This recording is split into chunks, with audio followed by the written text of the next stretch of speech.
For Jack Thompson, the 4th of July wasn't just a holiday, it was a sacred tradition.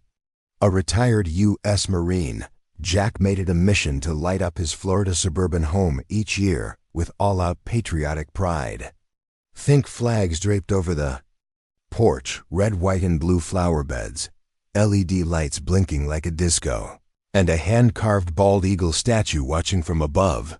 But this year, things took a turn, because this year, the HOA had a new president. Enter Marlene Crawford, a rule-loving, clipboard-carrying buzzkill who thought Jack's heartfelt tributes were an eyesore. Her words, not his. Jack was about to find out just how far she'd go to kill the American spirit, and how far he'd go to fight back. It started on a sleepy Monday morning. Jack, coffee in hand, stepped out onto his porch and saw it. A glaring yellow envelope taped to his front door. Notice of violation. Unauthorized exterior decorations. Remove all excessive patriotic displays within 72 hours or face a $250 daily fine. He stared at it, then laughed. Excessive? Lady, this is America, not some gated gulag. Jack shrugged it off, but Marlene didn't. 3 days later, another envelope. This time, it came with a formal citation and a $250 invoice. Marlene even sent him an email quoting HOA regulations about seasonal decor not exceeding 36 inches in height or 24 inches in width. Jack fired back. I didn't serve in Fallujah so someone could tell me my flag's too tall. No reply. Just a pair of landscapers snooping around his yard the next morning. Cameras in hand. Jack? He filmed them and posted it to a local Facebook group. The response was instant. Jack's a legend. Let the man fly his flag. Marlene's the new Karen in town.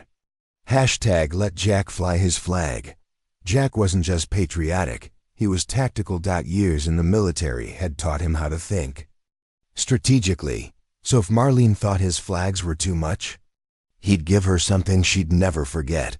He rang up Earl, a buddy from his younger days who was now a muralist. Earl, can you paint my house like the American flag? Jack, I can make it look like NASA launched it. Jack secured the city permits. Reread every HOA bylaw twice. Nowhere did it say exterior paint had to follow a color scheme. And just like that, Operation Old Glory was underway. 5 days. That's all it took. Earl and his crew went to work. The siding? Red and white stripes. Roof trim? Bold blue. Garage door? Covered in a dazzling field of white stars. Even the mailbox got a Capitol-style makeover.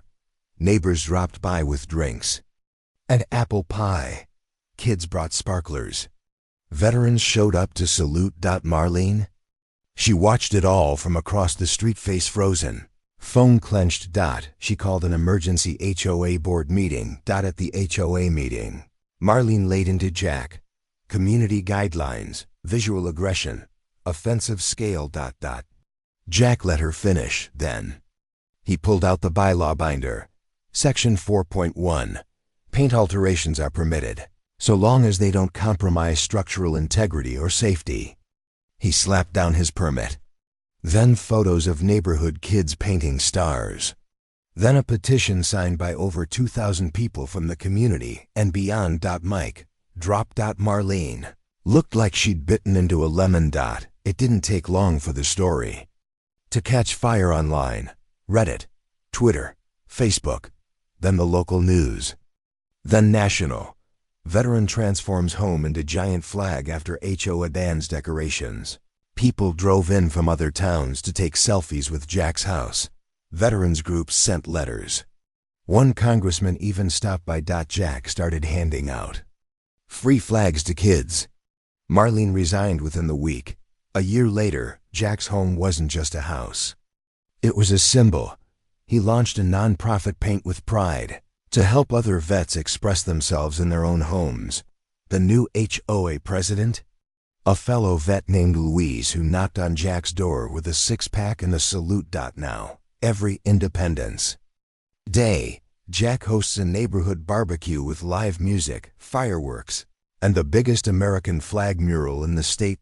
Jack sits on his porch, sweet tea in hand, eagle statue above him, smiling like a man who didn't just win a battle, he won the war.